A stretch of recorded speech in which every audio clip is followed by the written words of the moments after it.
All right, guys, welcome back to another episode. Got a couple slaps in, probably going to keep slapping after.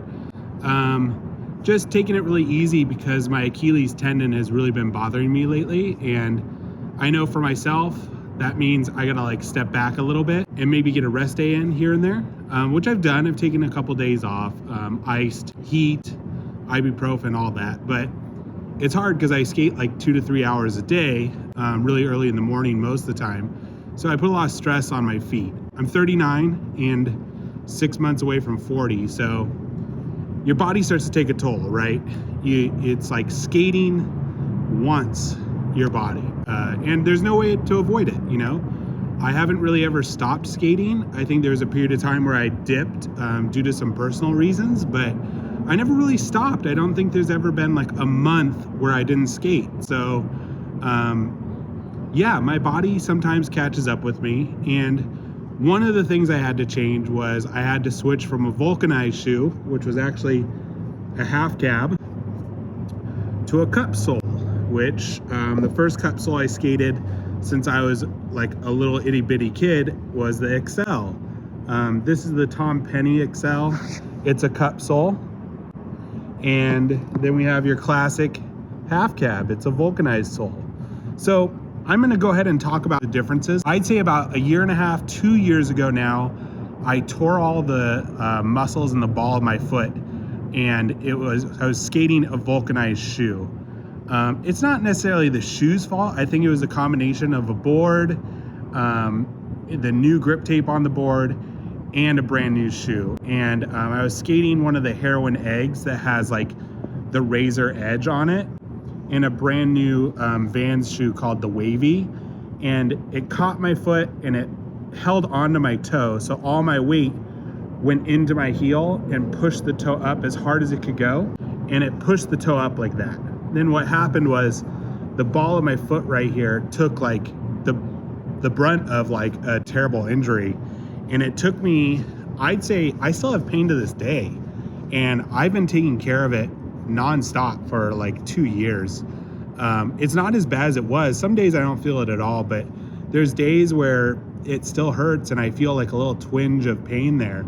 The outcome of that was trying to figure out how I could make skating work for me, knowing that the shoe I loved, which was a half cab. I skated this shoe for probably close to 25 years. Probably when I was 18, they started selling these at the Army surplus store by my house in San Jose at $25 a pop. But they were really cheap. And so I would buy stacks of them every time I got paid. And because of that, it just became my go-to shoe, and I just never skated a different shoe. Then the one time I skated a different shoe, I totally blew out my foot. But like I said, I think it was a combination of things. I think it was lack of skating as hard as I was starting to skate, a brand new board, brand new grip. I think that razor edge held my foot more than a rounded edge of a board, but that's all speculation, and I still love the razor edge, so it doesn't bother me. And what happened from that was I wanted to find something that was more supportive for my foot, because I found that I couldn't bend my foot like I used to be able to after that. And the reasoning for that was I had a lot of pain in that foot, so I put a really hard insole, almost a plastic insole, throughout my whole foot, so that during that time of recovery, I couldn't flex my toe. During that time is when I started doing a lot of slappies, because I just couldn't flex my toes. So there was no more flip tricks, no more ledges, no more popping up ollies really high. I kind of had to find a way to skate the way that I could without hurting myself. So I actually put a plastic insole throughout my shoe that I kind of fashioned myself, so it made my foot kind of move like this. I'm still recovering in terms of how I walk and in terms of how I skate from having been used to that plastic piece. I can't ollie as high as I used to be able to. I've just recently been able to start flipping tricks as fast as I used to be able to flip them, and starting to feel good on a skateboard again. I owe a lot of that to weight loss and surfing, and really being a lot more cognizant of my body. But let's get into the Cupsole and why I decided to go with that. So a Cupsole looks like this. This is kind of your classic Cupsole, right? That's why I wanted to choose these two, because this is a classic vulcanized shoe and this is a classic Cupsole. A vulcanized shoe is heat welded. So all the material that you see here is heat welded into the sole of the shoe.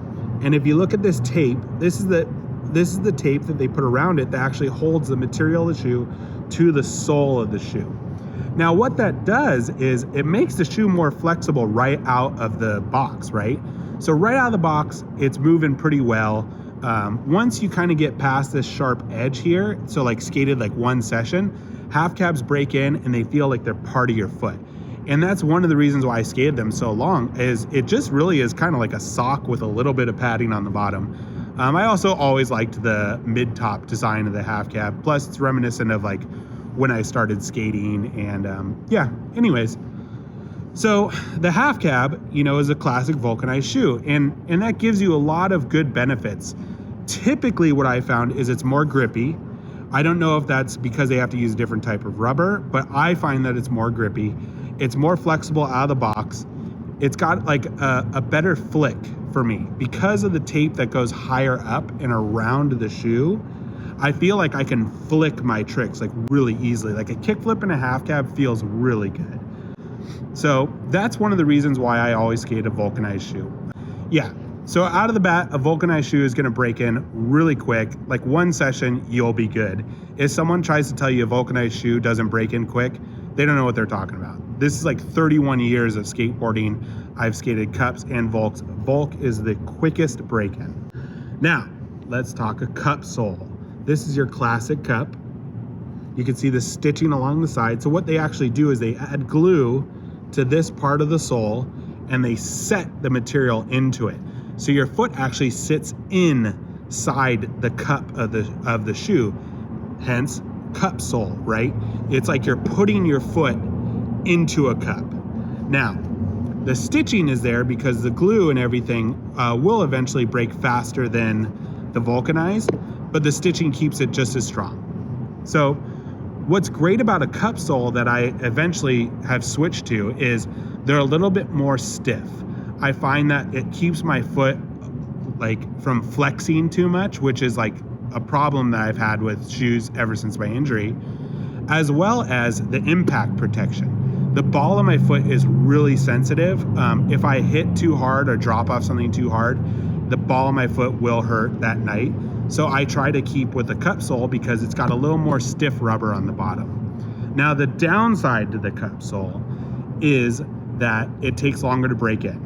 It's gonna take you like at least a week. In my opinion, the Cupsole like this XL, this was a faster break-in than other Cupsoles I skated, like one of the New Balances, I think it's the 440. That one took me like a week and a half to break in where it felt good. Right out of the box, those felt awful. But this one out of the box felt great and it broke in pretty quickly.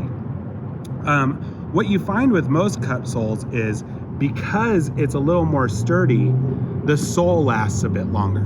I normally go through the sole of a half cab within about a month and a half. I've got it pretty much flat. Where the XL, it lasted about 2 months and I didn't have much of a difference between the two, brand new or used. The sole just seemed to last longer. Maybe that's like a Sole Tech thing. Maybe their rubber just lasts a bit longer than the Vans, but you know, every shoe company, you know, core or not, or corporate, you know, they have their own formulas, their own way of doing things. One might be cheaper, one might be higher quality. As a consumer, I don't know. All I know is from my experience, the XL sole lasted me quite a while. I do like that it's a little bit firmer. So when I'm like skating, I feel like my foot has more structure.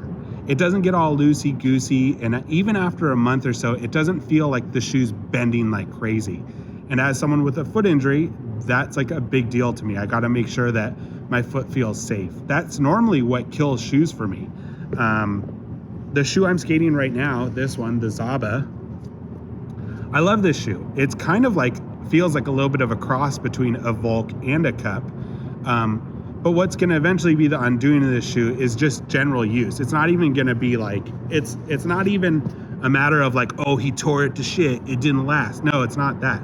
For me being like 215 pounds and I skate a lot, it normally just gets too flexy for me and I can't risk it with my foot. So I have to be really careful about that. But I love a vulcanized shoe. I love the quick break-in. I love the way they look. I love the way they flick. But unfortunately for me, in this time of skating, maybe that will change in a couple years, I have to keep going with a Cupsole. And the reason is just structure. It just keeps my foot secure. I don't feel like my foot's gonna like bend too weird one way or bend weird another way, or gonna land in the shoe wrong. And you know, a vulcanized shoe, it's a classic skateboarding shoe. It feels really good. I mean, Vans makes classic shoes, right? I love Vans, but their vulcanized line is a little too flimsy for me, and that's just solely based on like my injury. If I hadn't been hurt, I'd probably still be riding half cabs. But because of that, I've had to switch to different Cupsoles, like the XL or the Zaba.